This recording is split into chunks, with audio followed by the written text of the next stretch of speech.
let's take a deep dive into Scripture with Father John Worgel and Danny Gallagher.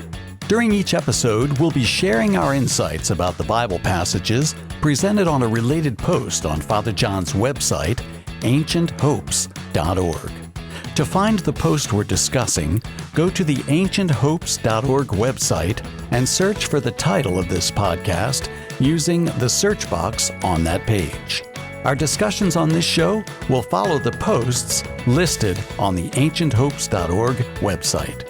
Here are your hosts for our deep dive into Scripture today, Danny and Father John.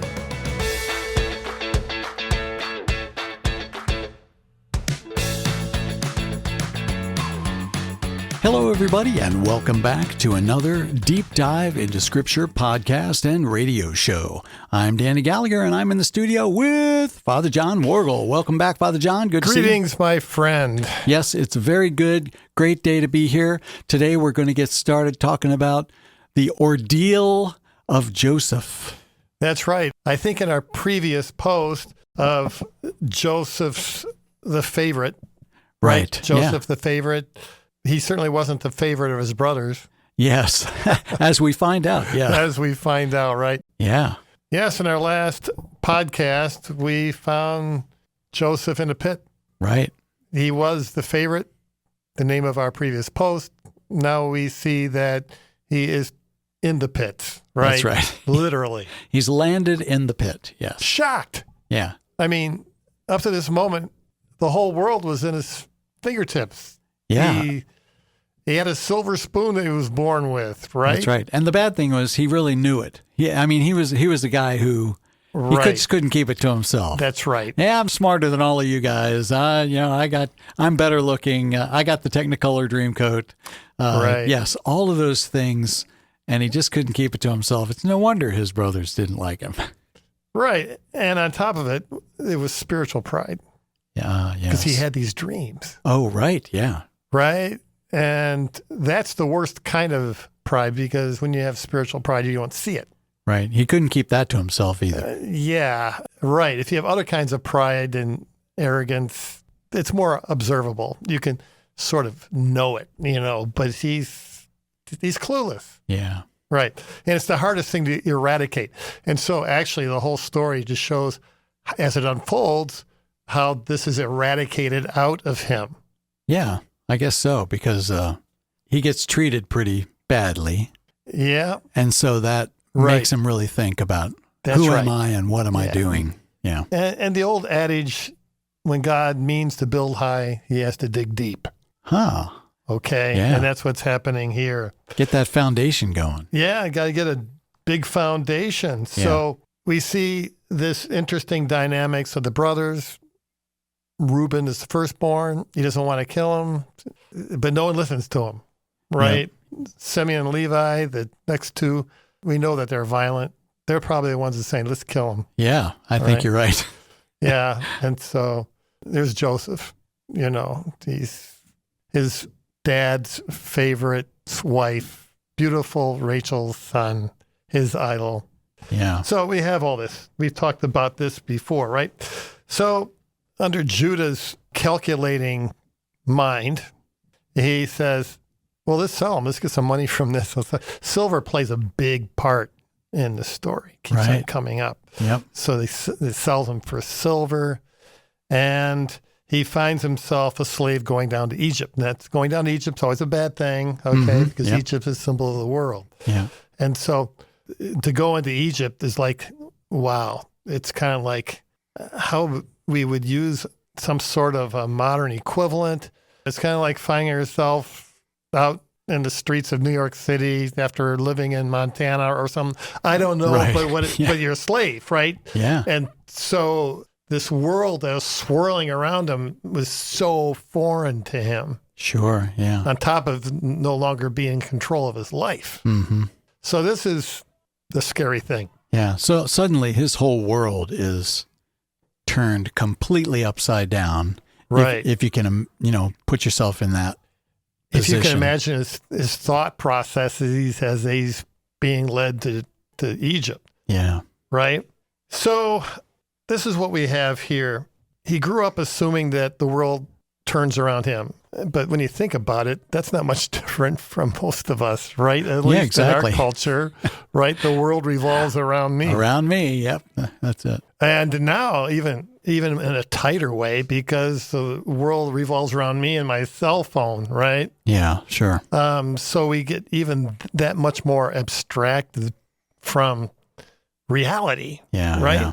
And looking for likes and making sure you're doing the right thing online in social media. Yeah, sure. It's definitely, it's worse now. Right. Yeah. So how do you escape out of your own ego? Right? Really? Right. Okay. And you can't see it. And the ego becomes a tyrant. Okay. You're really enslaved, but we don't know. We think we're free, but we're not. Yeah. So it takes a real jolt. And certainly Joseph got a jolt, right? Sure did. But what he's going to learn is the truth about himself. And as we embrace the truth, we become humble. And humility is everything. Yes, very important. So young and proud of his favored position with his father, his glorious future, which he had already fantasized about, all goes down the drain. And as St. Bernard of Clairvaux says, that if you want to be humble, you have to be willing to be humiliated, Danny. How many of us want to be humiliated? None of us. None of us. That's hard, isn't it? That's right, yeah. So Joseph's situation was extremely tenuous at this point. He's completely dehumanized when you think about it. A slave. I mean, you're property. You're listening to the Deep Dive into Scripture radio show and podcast with your hosts, Danny Gallagher and Father John Morgul. The text that we're discussing can be found on the ancienthopes.org website. Then use the search box to find the post with the same title as this podcast. Let's get back to our show with Danny and Father John. So Joseph's situation was extremely tenuous at this point. He's completely dehumanized when you think about it. A slave. I mean, you're property. Yeah. He went from being top of the pile, pretty much. Top of the pile. And so his worth is calculated by silver, silver coin. So we find himself powerless, and it's a good place to be. It really is. If we really get the sense of, we really don't have any power, and that we really need to trust in God. And I'm sure that's what really, in the end, in his ordeal, he learns. He learns to really lean on God real hard, as we shall see. Mm-hmm.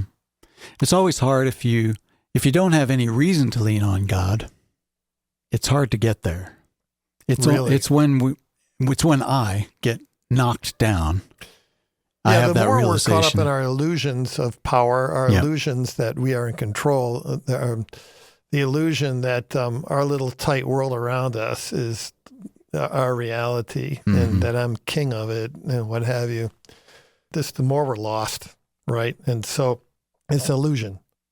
This whole thing is just of power and control, just an illusion. And God is really taking that away from him. And if he ever does that for us, it's always a good thing, Danny. Yeah. It really is. It's hard.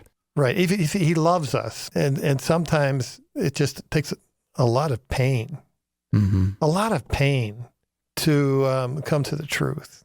And certainly this is what happened with Joseph. Yeah, there's certainly a refining that happens there with all that heat, right? Right.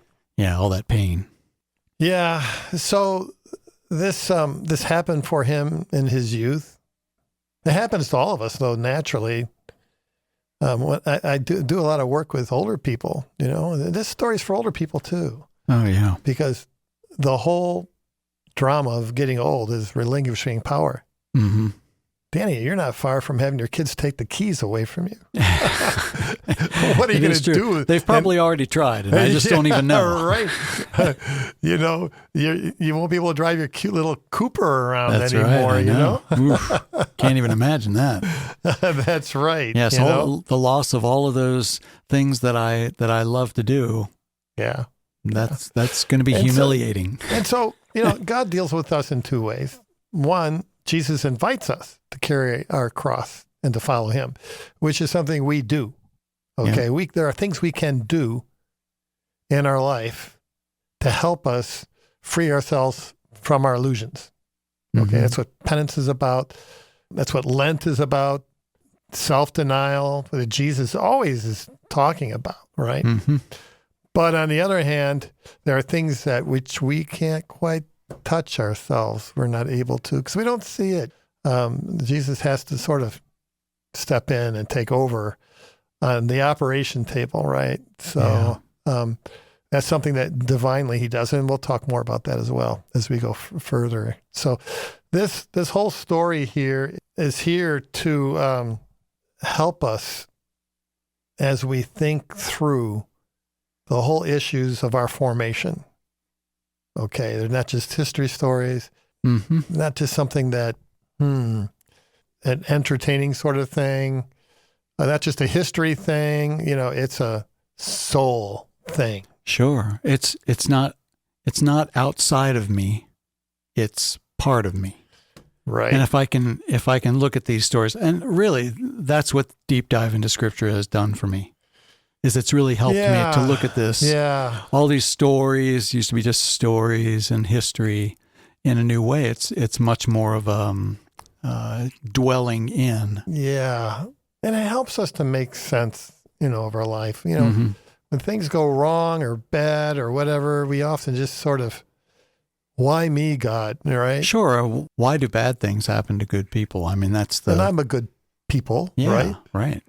Joseph thought he was a good people, but in reality, we've seen that things weren't all that great with him, because he was suffering from spiritual pride and arrogance and in his own little world. Yeah. Can we call that good? Yeah, right, exactly.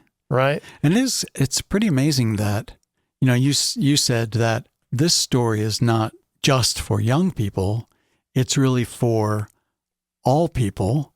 Right. And I look at it as a person who's almost as old as you. I mean, I'm one year younger, but I look at it as a real aid, a real help to me to be mature, to become more mature in my later years and to try and figure out where am I going? What is it that I should be doing? What should I be like as a person who's a more mature person? Well, you're a patriarch of a family, Danny. Yes, right. I mean, think about it, It's a lot of people. Yeah, you're Jacob in a sense, okay? Oh boy. Right? You love your kids, right? Yeah. You want the best for them, right? Yep. And when you see all this stuff going on underneath, you say, Lord, have mercy. Yeah. Right. Well, anyways, I think we've probably said enough about this today, don't you think? Good. Okay, so just tell me this, where do we leave Joseph at the end of this story? Is he in Egypt? Is he in prison? Well, he's on his way to Egypt, okay, so right? He's still moving. Then we're going to talk in the next two podcasts about Judah, yes, right. in 38, and why chapter 38 is there. And this story here is not resumed to chapter 39. Yes, right. Where we find him in Egypt. Yes. In Potiphar's house. Okay, man. Great stories. Looking forward to it. God bless. Bye. See you next time on Deep Dive into Scripture.